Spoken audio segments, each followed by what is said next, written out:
20কে তুমি কোন কোন সংখ্যা দিয়ে ভাগ করতে পারবে? প্রথমে তুমি 1 দিয়ে ভাগ করতে পারবে, ঠিক আছে, 20কে 20। এরপর 2 দিয়ে ভাগ করতে পারবে, 2 দিয়ে যদি 20কে ভাগ করি কত হয়? 10 দুগুণে 20।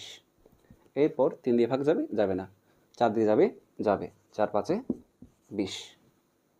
এরপর 5 দিয়ে যাবে, তাও 4 5-এ 20, ঠিক আছে। এখন দেখো এটা আর এটা দুটোটা সিমিলার না? অবশ্যই সিমিলার, মানে সেম আর কি।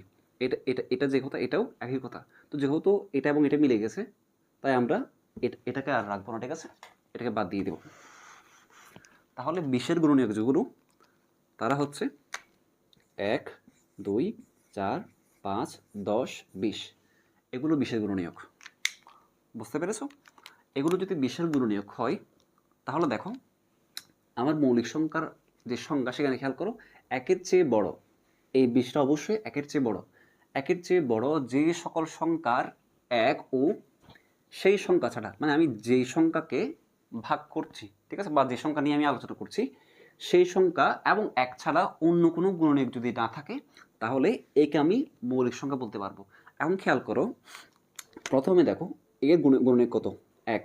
এরপর দেখো 20। প্রথমে আমরা এটা পেলাম, 1 পাচ্ছি এবং 20 পাচ্ছি।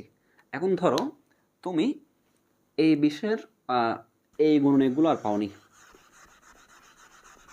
ধরে নাও যে মানে এরপর আর কোনো গুণনীয়ক নেই।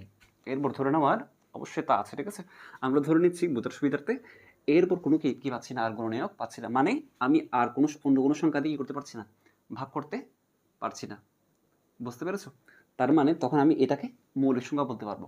কিন্তু এখানে তো অন্যান্য সংখ্যা দিয়ে ভাগ করা যাচ্ছে, যেমন 2 দিয়ে ভাগ করা যাচ্ছে, 4 দিয়ে ভাগ করা যাচ্ছে, 5 দিয়ে ভাগ করা যাচ্ছে। তাহলে একে কি আর মৌলিক সংখ্যা বলতে পারবো না? তখন এটা হয়ে যাবে যৌগিক সংখ্যা। তাহলে মৌলিক সংখ্যা বলতে যেটা বোঝাচ্ছে, যেমন ধরো 7। 7কে তুমি শুধুমাত্র 1 দিয়ে ভাগ করতে পারবে এবং 7 দিয়ে ভাগ করতে পারবে। তো ভাগ ভাগ করে ভাজক এবং ভাগফলটা এখানে লিখছি আর কি, ঠিক আছে, গুণ করে লিখছি। তো এদেরকে গুণনীয়ক বলা হয়। তো এটা যে কথা, এটা একই কথা না? আমি এটা মুছে দিয়ে এটা শুধু এটা রাখবো। তাহলে দেখো 7-এর মধ্যে গুণনীয়ক পাচ্ছ শুধু 1 এবং 7, 1 এবং সেই সংখ্যাটা, 1 এবং সেই সংখ্যাটা। তাহলে আমি 7কে মৌলিক সংখ্যা বলতে পারবো। আশা করছি সংখ্যাটা তোমাকে বোঝাতে পারলাম। আচ্ছা, তাহলে মৌলিক সংখ্যা বলতে বোঝাচ্ছে 1-এর চেয়ে বড় যে সকল সংখ্যার 1 এবং সেই সংখ্যা ছাড়া অন্য কোনো গুণনীয়ক নেই, তাদেরকে মৌলিক সংখ্যা